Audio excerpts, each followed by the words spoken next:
Hello, everyone. Welcome to our discussion. I think we'll be starting within another minute or two.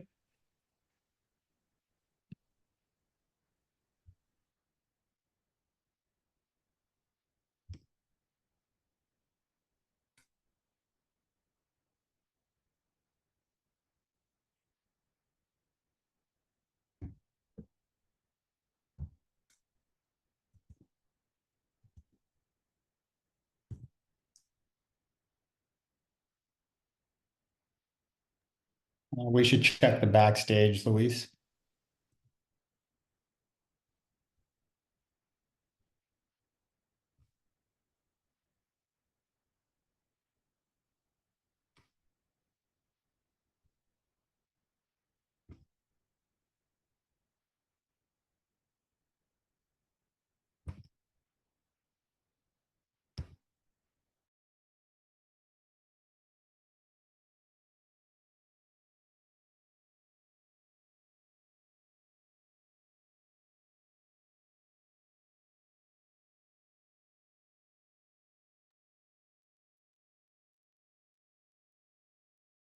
Thank you, everybody, for joining us. We will be starting momentarily.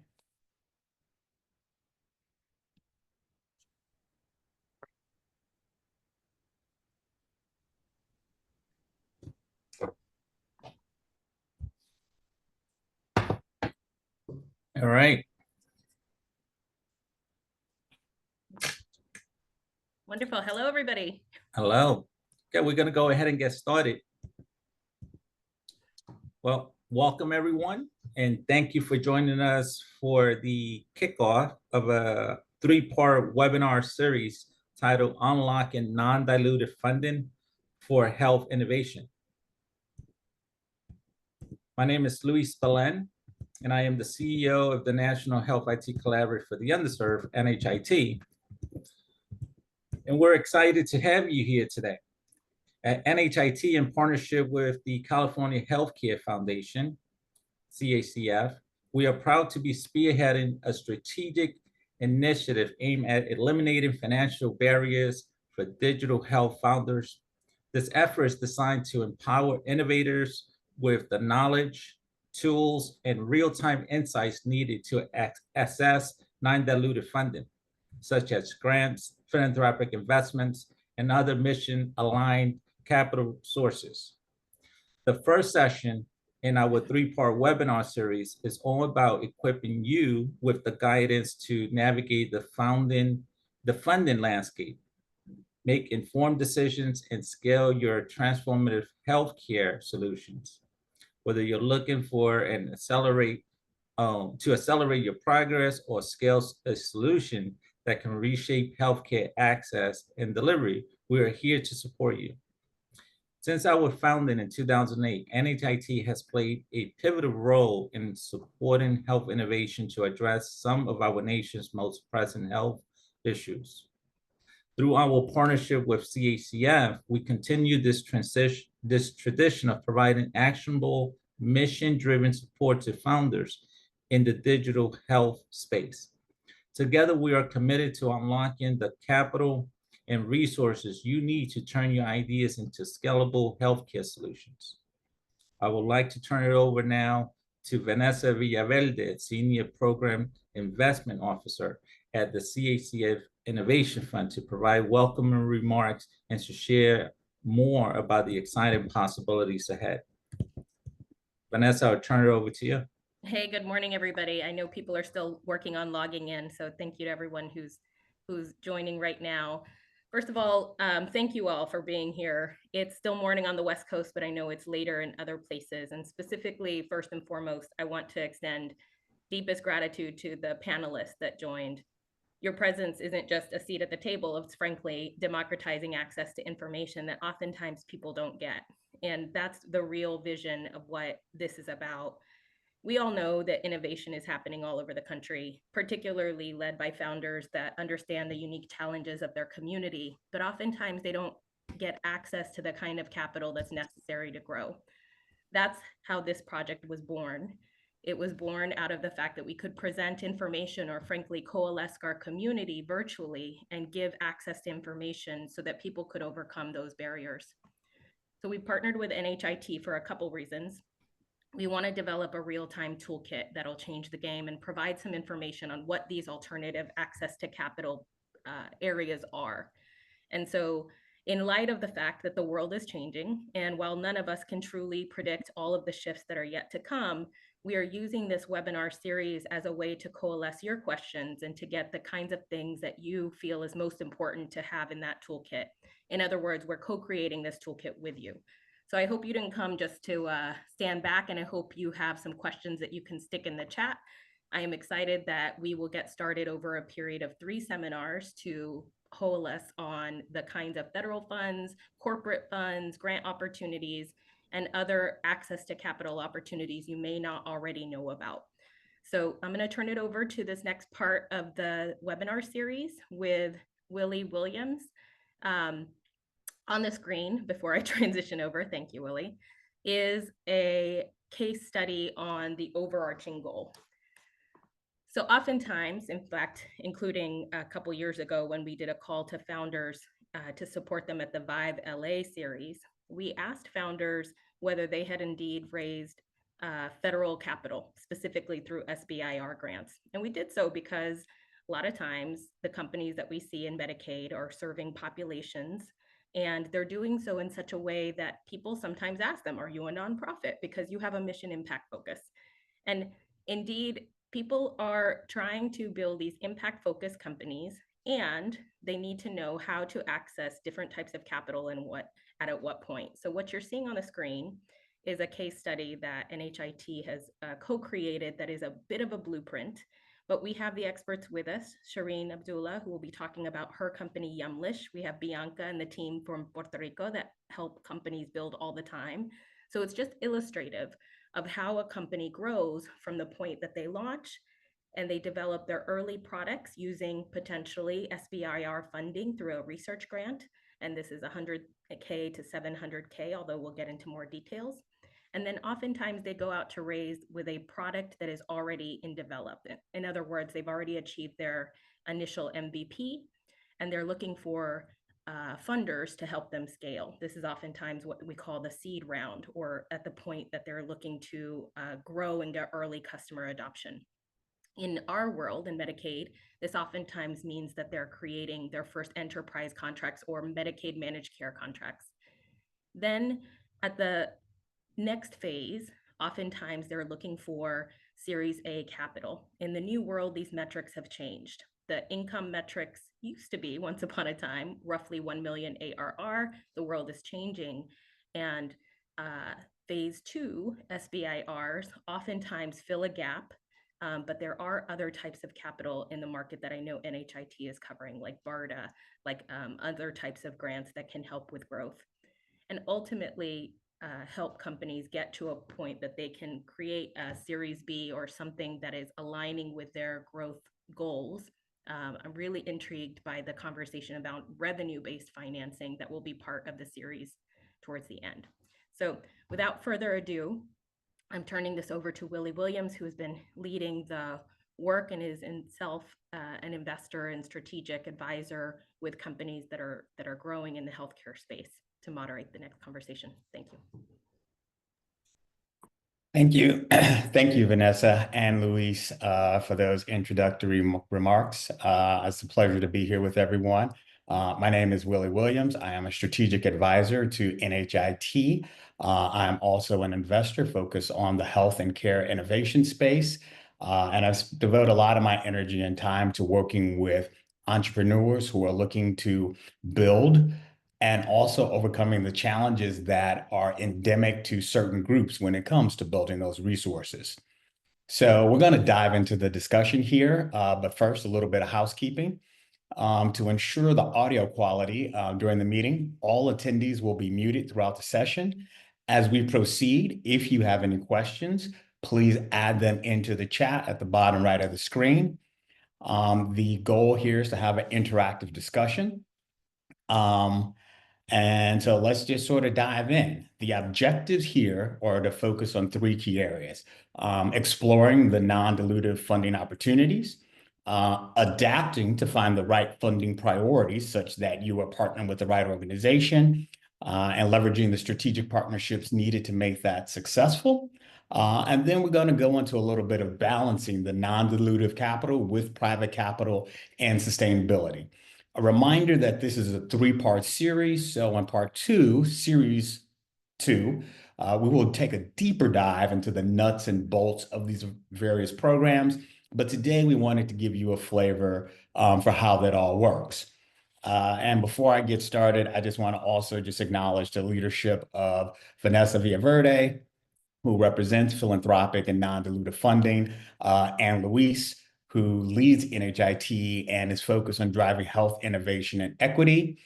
So now let's dive straight in. We are going to discuss the braiding of capital, which is the path going forward. And let's go. So first off, we would like to let me introduce Jean Artiste. He's the SBR program manager for the Acercate al Grant program, Ecomena 66, where he leads the efforts to provide technical assistance to small businesses and entrepreneurs. Next up, we have Bianca Carujo. Bianca serves as the ventures manager at Parallel 18, which is a part of the Puerto Rico Science and Technology and Research Trust. She develops strategies to help startups access capital. She connects them with investors, and she also manages the investment portfolio. So she has a very unique perspective for all of us. Last but certainly not least, we have Shireen Abdullah. I've known Shireen for a while now, so excited to hear what she has to say. Shireen is the CEO of Yumlish, a company utilizing artificial intelligence to provide culturally sensitive nutrition therapy. They provide web and text-based culturally affirming programs like diabetes prevention to Medicaid and Medicare members. So let's dive right in. First off, Gian, I would love for you to just give us an overview of your work and what it is you're doing. And then the first question will go to you. Thank you so much, Willie and Luis, for the invitation to this webinar. Very privileged to be able to speak about these topics with the audience. In my case, I work with the Acercate Grant program at the PR Science Trust. We are a nonprofit organization, and this program specifically is currently being funded by the SBA through the FAST partnership, which is the Federal and State Technology Partnership. So this program is designed to provide entrepreneurs and researchers who are interested in the SBA or ACCR programs technical assistance to be able to provide or prepare competitive proposals for the program. And so what we offer is education and accompaniment. We're working on a program curriculum to make sure that companies are aware of some of the important topics when preparing these proposals and their strategy for commercialization, including areas such as intellectual property, their company registrations, access to mentors and other resources as necessary. And we also provide the technical assistance. In this case, we connect the participant with an expert grant writer that knows about how the program works, agency requirements, how should you position your technology to make sure that it fits within what the agency is looking for, so on and so forth. Additionally, we also collaborate with another organization here in Puerto Rico called Grupo Guayacán, which they lead the ICOR Puerto Rico program. So this is a customer discovery bootcamp that is very, very useful to all of the companies that are looking to submit SBIR CTR proposals, because this really helps with the customer discovery process and the commercialization aspects of the proposals as well. And additionally, as the trust here on the island, we also provide a matching fund to the companies that are actually awarded SBIR and CTR grants. So if you win a phase one, you can get up to $100,000. And if you get a phase two, you can get up to $200,000. So this amount of funding is really useful to companies that are looking to really invest in their technologies for the long term. And this funding also allows to cover some of the costs that maybe the federal government itself does not allow to do so. You can go on to the next slide. So I just wanted to give a very, very brief overview of how the SBIR programs work. So this is the Small Business Innovation Research and Small Business Technology Transfer.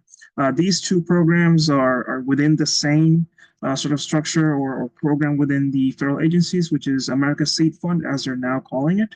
And basically the purpose of these programs is for small businesses to participate in the federal ecosystem's R&D strategies. So federal agencies have a ton of different areas of interest, of critical need, where they need small businesses to come in with their innovations and their research and provide solutions to these areas. So this is the importance of the program. There is also a small difference in the names, tech transfer versus small business innovation research. And the reason is that the Small Business Technology Transfer Program allows the small business to collaborate with nonprofit research institutions in the pursuit of their R&D and developing of their technologies. So, for example, small business can collaborate with a university or any other institution and maybe leverage some of their resources that maybe they don't have the capacity right now within their business to do so. You can go ahead on to the next slide. So this is a very brief overview, but just sharing that there are 11 agencies that participate in this program.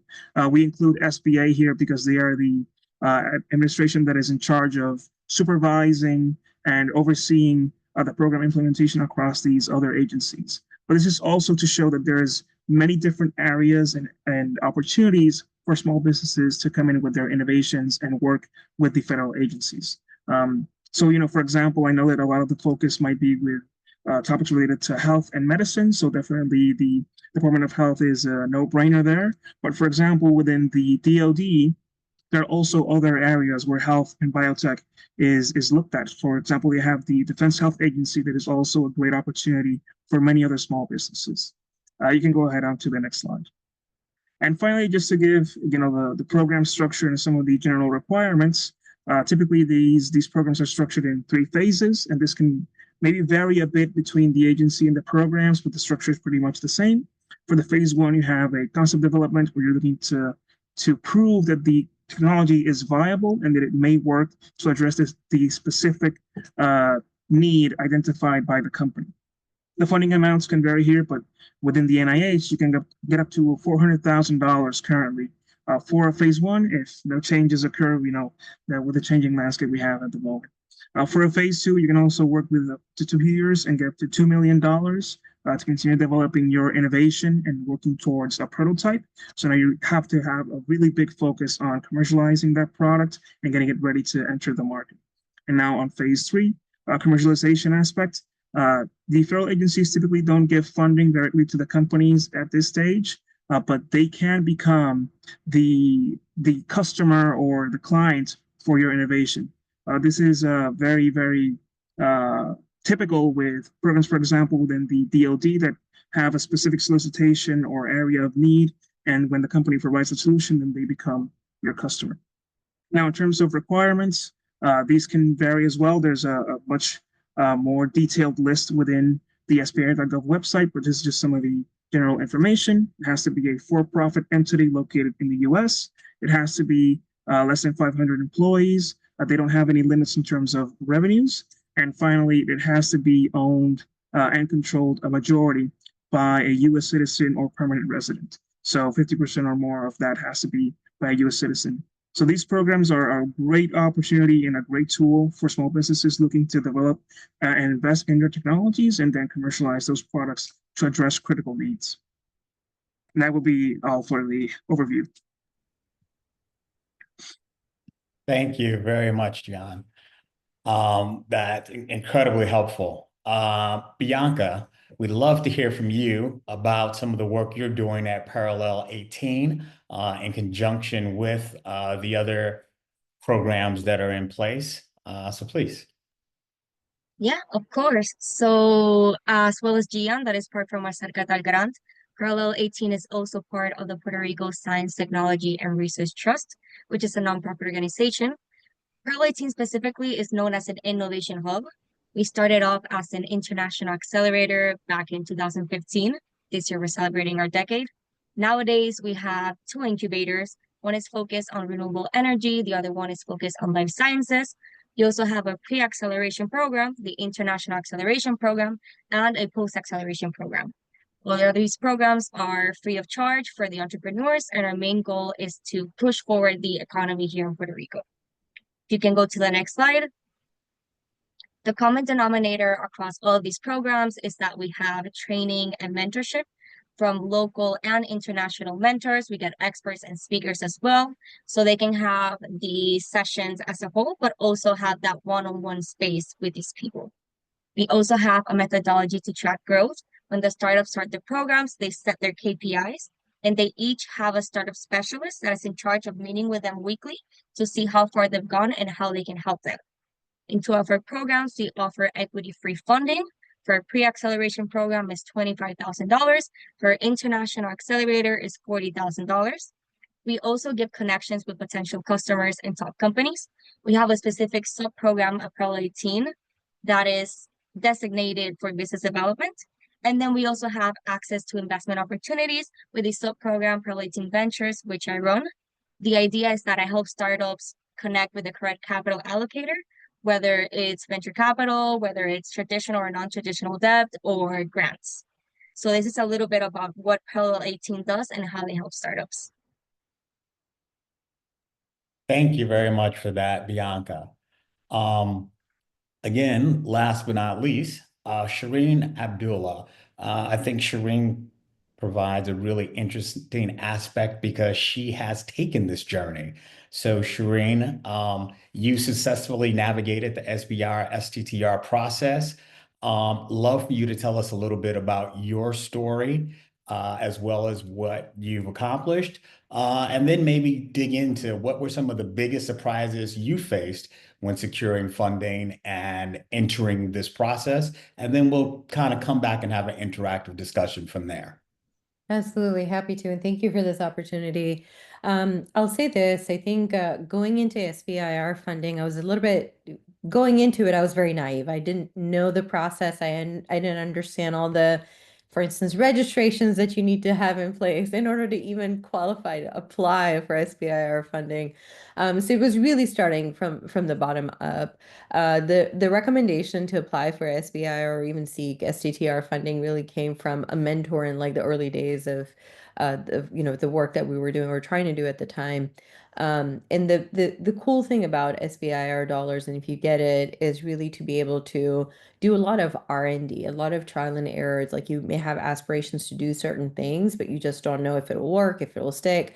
And SBIR dollars really provides you those R&D dollars to be able to go out, test, and something Vanessa said, even create an MVP to stand up something to see, can it work? Does it work? Will it work? And answer some of those questions. And SBIR dollars have been phenomenal for us to be able to answer some of those questions, some of those very core questions.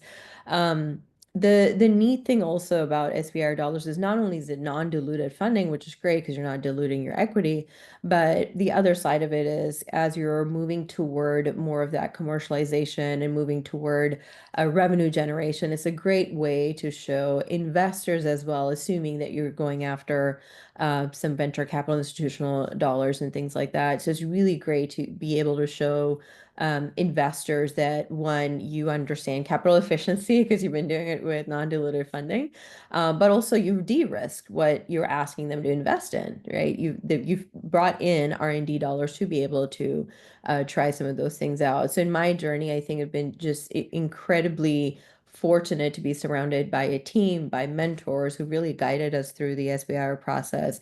And do not think that you can do it alone. There's a reason why Gian is on this call and Bianca are on this call, because there is a lot of help that you need, especially if you have not successfully been able to get SBIR funding.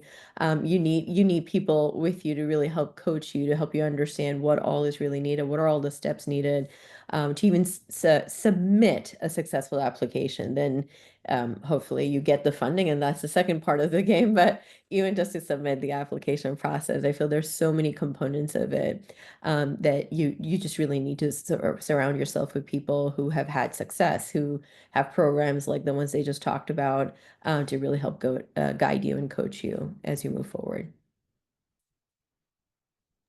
Thank you very much for that. Just to provide a little context for people as we continue this conversation and with your answers, can you just quickly explain a little bit about Yumlish? So now as we start to dig into the other aspects of how Bianca, Gian, and these other programs help, we can get a real understanding of what that looks like.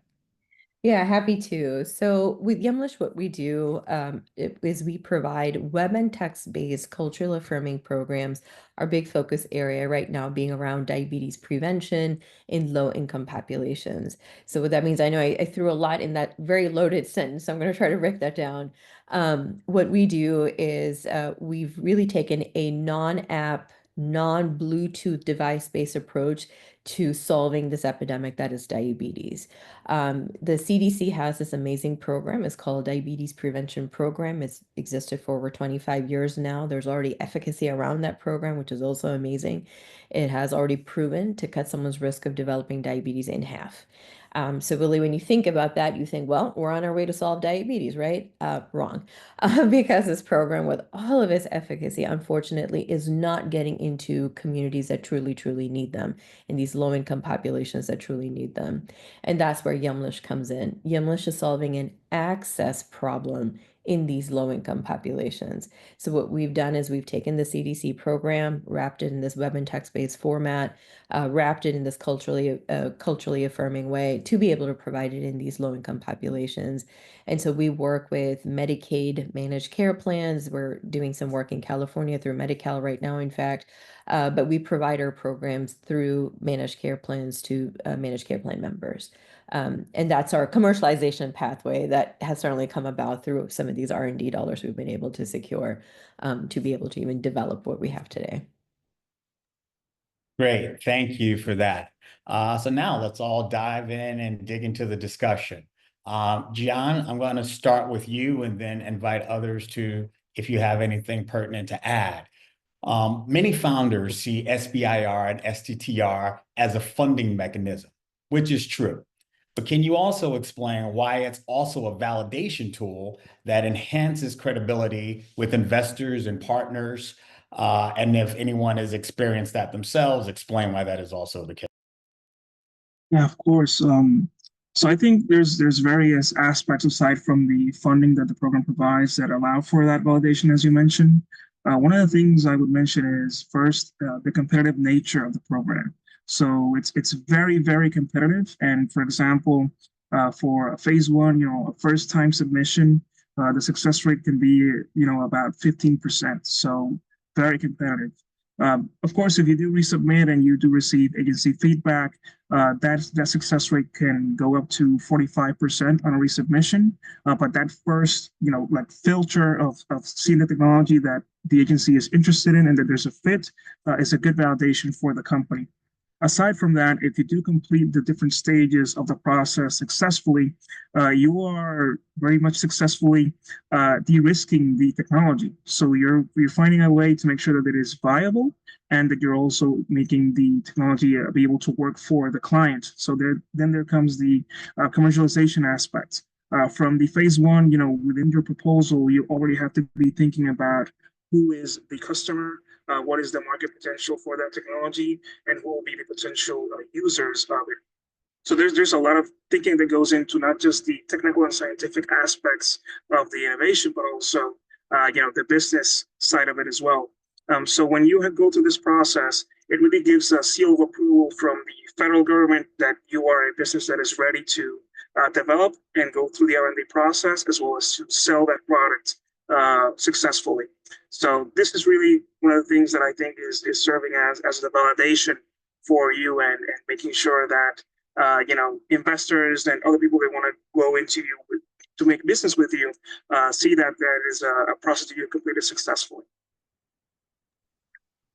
I'd like to add to that comment while also highlighting what Shireen said before, that this demonstrates at the end of the day capital efficiency.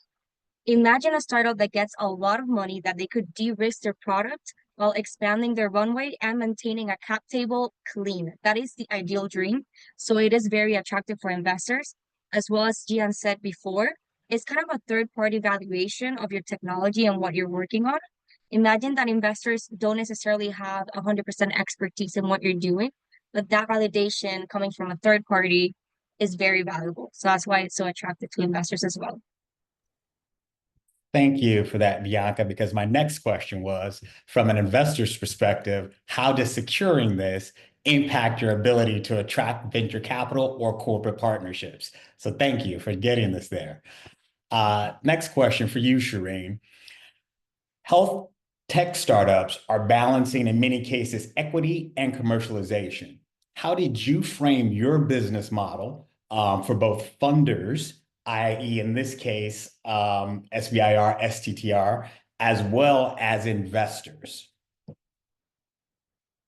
Yeah, I think it was a combination of trial and error, really. I wish I could say like it was all strategic and all planned the whole time. It was a lot of trial and error. What we realized was that when we were in the early stages, we didn't have product market fit. We barely even had a product. So it was really hard to navigate to be able to show like I have this vision, I have this dream, we can create this, and it can be this phenomenal big thing. Also just to even be vulnerable here for a second, I'm a first-time founder of a startup, right? So it's really hard to even garner that support as a first-time, a founder versus someone who's had a startup or two under their belt. So you're always constantly competing for those dollars. You're competing for, attention from investors to try to see and believe in the vision that you have.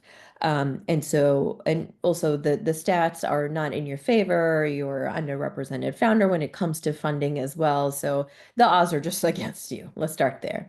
And when the odds are against you, the hustle inside of you comes out, and you try to think of other ways to make it happen, right? That's sort of the bottom line of it. So we started looking at the SBIR funding. We started looking at what opportunities may exist there. And something to what Jan said is you don't always necessarily get that funding the first time around. We didn't. Although we've had success since, but we didn't get it the first time around. And it was a lot of us learning. We were, this is a very, very lean team. We're Googling our way through to try to figure out how to do this and how to do this right. But when that funding turns on, it provides so much validation. I noticed the conversations that we were having with investors changed, right? Because all of a sudden it's like, hey, you may not completely know me or understand me or see where I'm going with this, but there's validation here because these academic researchers, reviewers have provided their stamp of approval for what we're trying to do. Right. And immediately that validation like changes the conversation with an investor, because now they're seeing it as not only like an investment opportunity, but something that is evidence scientific based, and something that has more merit to it than just like a vision of a founder. Thank you for sharing that. It sounds like this is an incredibly challenging process, but well worth the results. So with that in mind, we are now going to shift a little bit and get into the shifting landscape, just to give it an extra level of complexity. Gian, there have been recent changes in federal priorities related to SBIR, STTR funding. Can you walk us through some of the things you think founders need to focus on and how these changes are going to impact their applications going forward? Of course. Granted, this is a moving target. Yeah. I just want to preface my answer by saying that even though we are a partner with the SBA in this process and we are actively providing technical assistance, we don't yet have all the answers, and we are, as many of you, very vigilant as to what the official announcements will be from these agencies and what changes come to their guidelines, policies, and so on. Now, in general terms, from the information that we do have at the moment, obviously, as many of you already know, many of the DEI aspects of the guidelines have already been taken out. And so this is something to be looking at when developing your proposals. It is important to take note of some of the wording and language that you use in these proposals as well, to make sure that you align it with whatever the agency is looking for. My first advice here is to be very vigilant as to what are the guidelines and the requirements that the NOFOs of these agencies are requiring. Make sure that you follow that very, very strictly. Aside from that, it is also a very good practice to reach out to a program manager within the agency you're interested in. Typically, they have already, public on their websites who the person is in charge of the specific topic you may be interested in, their contact information and whatnot, so you can have an initial conversation with that person and see if what you're working on, your technology, is a good fit for what the agency is looking for, and if they would be interested in maybe financing that. You could also get some initial feedback, which is very, very valuable. Aside from that, I've also seen that there have been some publications or leaks of some of the wording that is being flagged by some of these agencies, I think particularly with NSF. So again, I think it's very important for you to be on the lookout of those, information that's coming out. Very vigilant of what the agency is publishing on their own websites. And if you can reach out to a person within the agency and have some initial conversations, that would be perfect. Aside from that, I think it's also important for a company to look out for support resources such as ours, fast partners. There are many of us across the entire nation. So reach out to those people as well, see how they can support you and connect you with experts within the process. And I think these are some of the areas to really look out for. Within HHS and NIH, I know that there's also been some changes regarding the indirect cost rates, as well as more emphasis on the commercialization aspects of the proposals. So again, make sure to look at the guidelines, make sure to look at the NOFO, reach out to a program manager there, and make sure that everything you're working on with your proposal aligns very strictly with what they're asking for. So that would be my recommendation. Thank you very much. I think this is a joint question here, but Bianca, could you talk to us a little bit about how Parallel 18 helps founders adapt to the changing requirements? Because I'm assuming you might have participants who have gone through phase 1, and whatever the plan was for phase 2 has changed. And Shireen, I invite you to participate in this as well, because you have gone through phase 1, and whatever you thought phase 2 was last week has changed. So what we do is that we call that a pivot. So we kind of help the startups kind of move along and kind of change perspective in what they're doing right now. So that's why we bring in different mentors, whether it's a business model or the underlying technology, just to make sure that they're aligning with what needs to be aligned. If I could add something there, I'm sorry to interrupt you, Shireen. With some of our participants, shifting towards the phase 2, I think it's important for them to have gone through some of the, to the process previously and to really understand, market validation, the customer, and what the agency is looking for in terms of the commercialization aspects. And I think that'll make it easier for them to go through that, however policies may shift, to really keep close contact with their program managers within the agency, because they are assigned a person, a point of contact to help them with the execution and overseeing the execution of the phase 1 award in this case. Sorry to interrupt you, Shireen. Go ahead. It is a perfect answer, Jen. In fact, I'll use that as a jump off point myself, because I think you're hitting the heart of it, which is even I'll go so far as to say, like, even program officers there are figuring things out. They're still trying to understand what this change means for them, what it means for their priorities. So my first instinct on it would be reach out to your program officer. If they're still figuring things out, that's fine, that's fair. Look at what they're putting out there for their strategic initiatives. Where do they want to focus on? What kind of language are they using? Maybe it is the same flavor, but very different language. And so catch on to that language and understand what that change looks like and get ahead of it. The idea is not that these, at least, just to put it out there, these dollars exist. The fact that the dollars were frozen for a period of time, but then came back online is really speaks to the longevity of the program and how these programs are needed, how we have to lead the science and research behind a lot of this work that still needs to be done, that still needs to happen on the science and STEM side.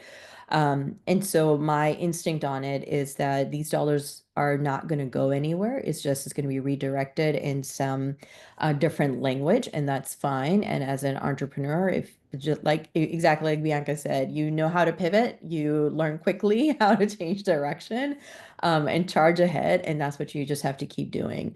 You just have to be able to weather the storm to really understand, okay, how do I change direction? How do I take the team with me to understand that this is the direction forward, because ultimately it gets us to the goal that we need to get to as a company. Thank you all for your insights and your perspectives on those various topics. At this point, we would like to transition to take a couple of questions from the audience. For those of you who are with us, please feel free to drop your questions into the Q&A. So we will sort of pick them up as we go from there. And if there's anybody on the panel is excited to answer, let me know. But I will get us started. How can digital health startups ensure the sustainability of their solutions after the initial grant period ends, particularly when targeting Medicaid populations who may be more vulnerable to shifts in policy and funding? Again, I can take a stab at that question real quickly, and Bianca, Jen, please feel free. So my perspective on it is that just plan ahead, think ahead. I mean, it sounds very basic, but there's a lot to that. The good thing about the funding that you're receiving is that there's a planned period of performance. There's planned dollars set with milestones or whatever your payment milestones may be through that, where you as the founder of the company, where you as the innovator are sort of you're right on the target to know, okay, when am I going to run out of money, or what does that look like, or where does it get me? What do I need to line up beyond this? A lot of our conversation here has been about SBIR funding, but I want even folks to get creative beyond that. Think about philanthropic dollars. Is there something that is coming out of your phase one? Is there something that is coming out of this MVP, this product that you've created, that you can take to a philanthropy, align it there, and really be able to understand, are there some completely different pots of money that I can go after? Can I take it to angel investors? Is a good point for me to take it to angel investors. Start those conversations 6 months before your grant is about to run out. Have those conversations 4 or 5 months early even, but have those conversations to say, hey, angel investor, this is what we're proving out. This is where we're going to be. If I prove this out to you, are you willing to put X dollars in? Right? If I were to, and then okay, I'm going to set my targets in such a way to where I'm going to aspire to get X outcomes or X deliverables happen in the next 6 months. Meanwhile, you can also, you de-risk it for yourself. That angel investor may bounce. You never know. De-risk it for yourself. Go apply for additional funding. You already have one under your belt. Go find another pot of dollars that exists for you out there. Go find them, go seek them, go apply for that funding as well. And de-risk for yourself to see what are those different pots of money I can go after? What is the timing of some of this? And how do I de-risk the timing of it all so that I don't run out of funding, but I constantly have something to keep this engine running? I'd like to add to that. That was great what you said, Shireen. I just want to add that definitely use that time that you have now to start building numbers to prepare yourself in case you need to seek other funding opportunities. So you can combine different types of capital. You can start with grants, then move on to equity with venture capital, then in the long term do debt. So just make sure that you understand that through the time of your startup, later a company, you can use different types of capital to reach different milestones that you have.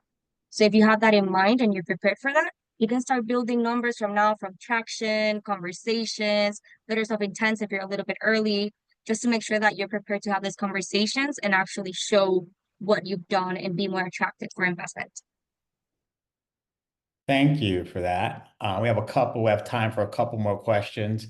I guess I will jump in and ask the next one.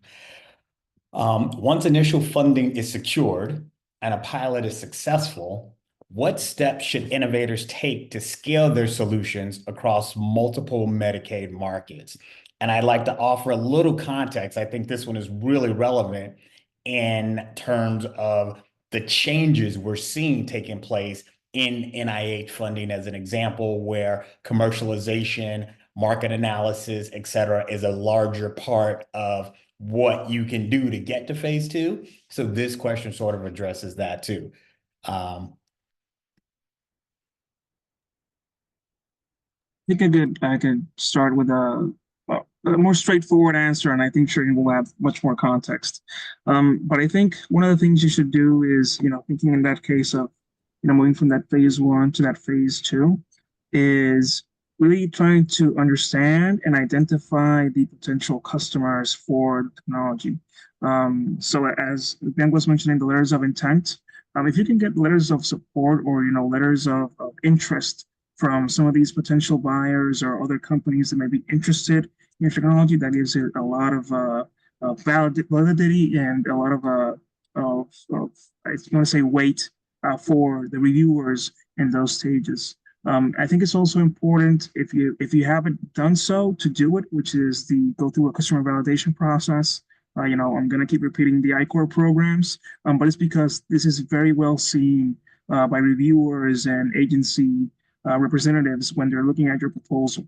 They want to make sure that you understand the market need, the potential customers, and that you have a way to really target and plan for making sure that you're able to deliver your solution to these users. So I think that's the recommendations I would give for this specific answer. I'm going to let Shireen give the rest.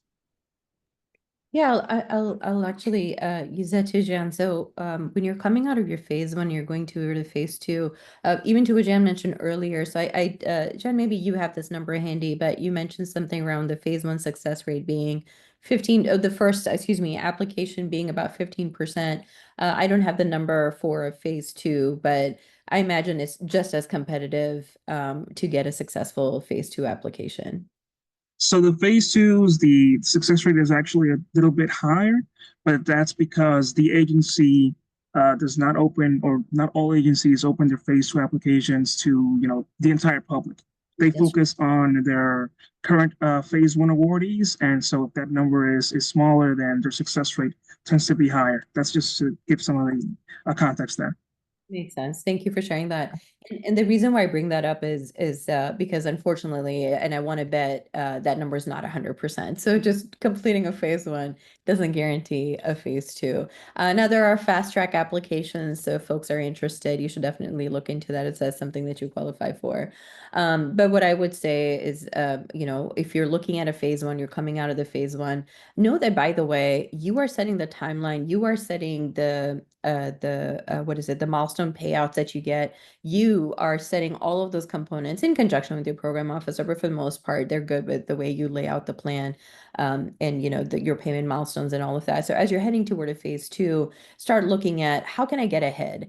Don't wait for your phase one to complete to then understand, okay, now I need to come up with a plan for a phase two. Do not wait that long because you've already waited too long. Do not wait for your phase one to complete before you understand next steps.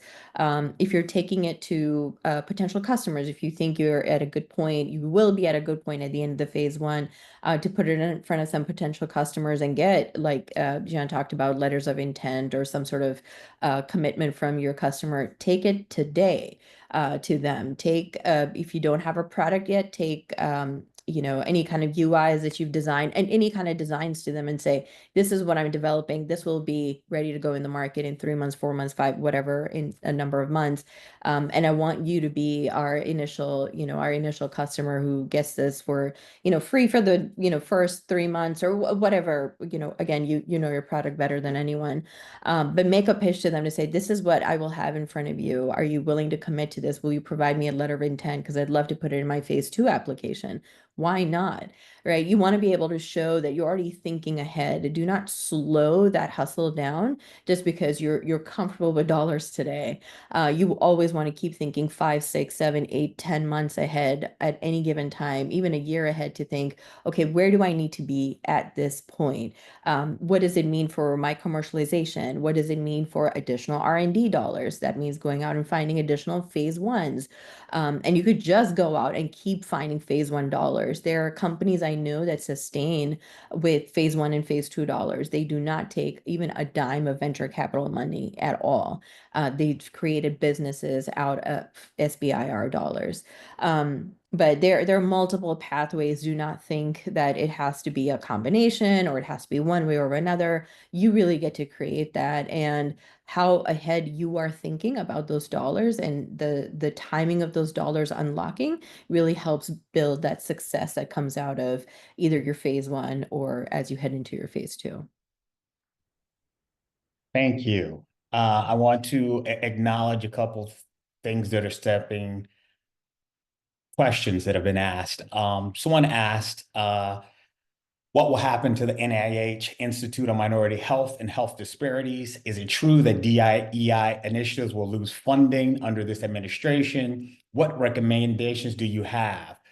I think we've touched on this a bit, so I will sort of summarize it, which is the fact that many things are going to change. The language is going to change. We are focusing on things like rural populations, emerging populations. I think, Gian has a lot of answers that he will, and we will all be able to reach out to people after this as well.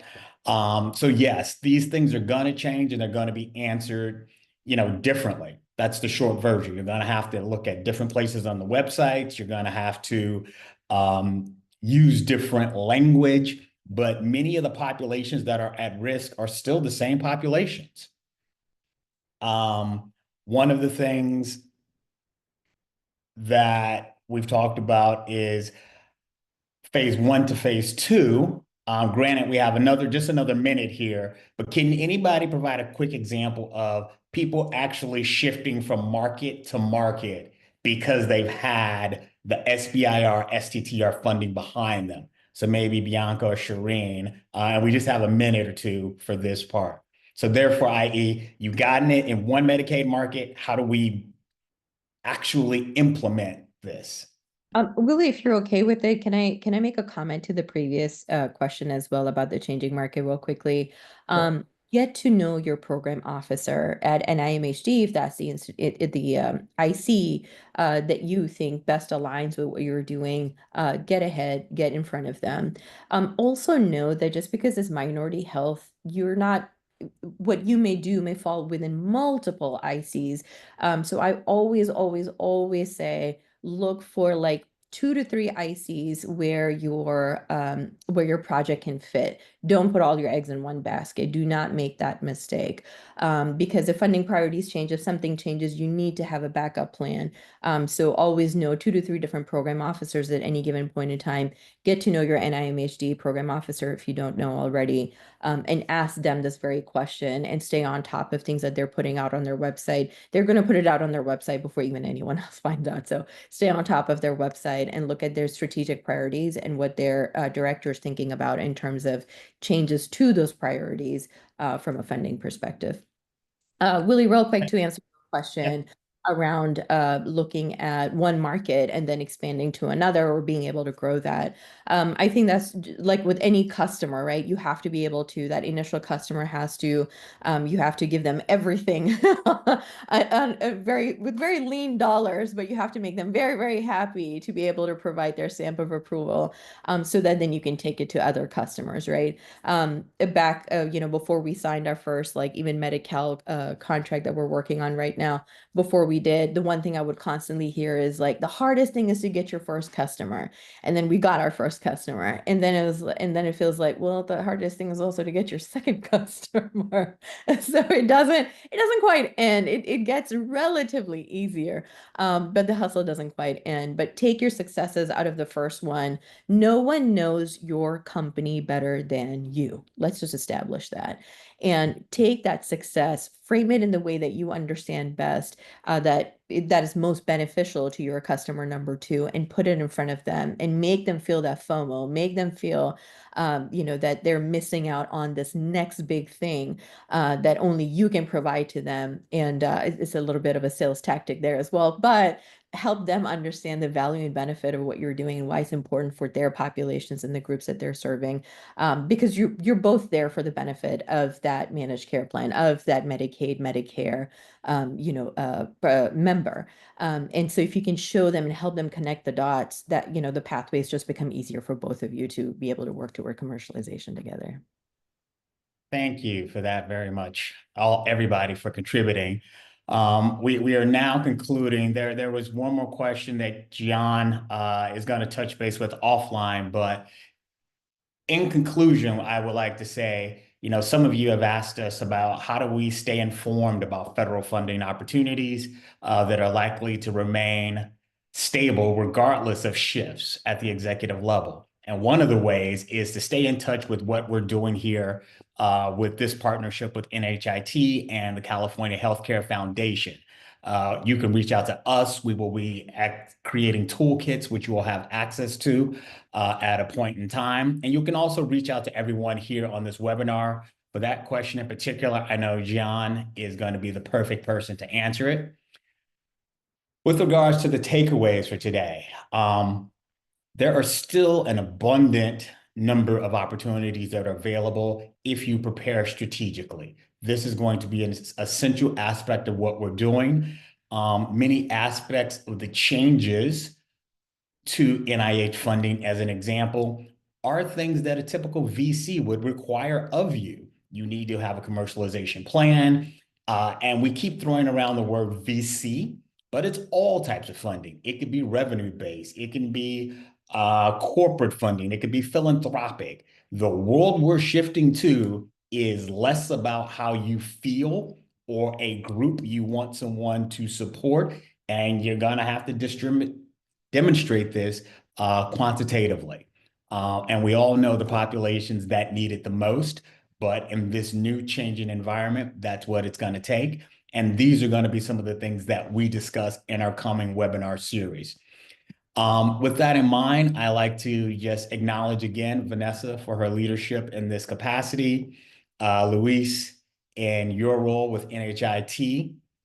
And I'd like to also remind you that we have 2 more webinars that are coming up. Webinar number 2 is going to be focused on building a compelling business case for health innovation. So we frequently have used the word health equity. Well, there's a business case for health equity. There's a large number of needs in the healthcare space, healthcare innovation, and we're going to address how to make that case compelling from a business perspective. And webinar number 3 is going to be on creating winning grant strategies and competitive funding opportunities going forward. So, and I think with that, you can reach out to us directly here, myself and Luis, or we can put you in touch with anybody who was on the panel. Again, I'd like to thank you all for taking times out of your day. The environment is changing, and that also creates opportunity. So thank you all for your time. Thank you to our panelists. Thank you to our guests. And we look forward to speaking with you in our part 2 of this webinar series on February the 26th. Thank you all for this opportunity. Thank you. Thank you.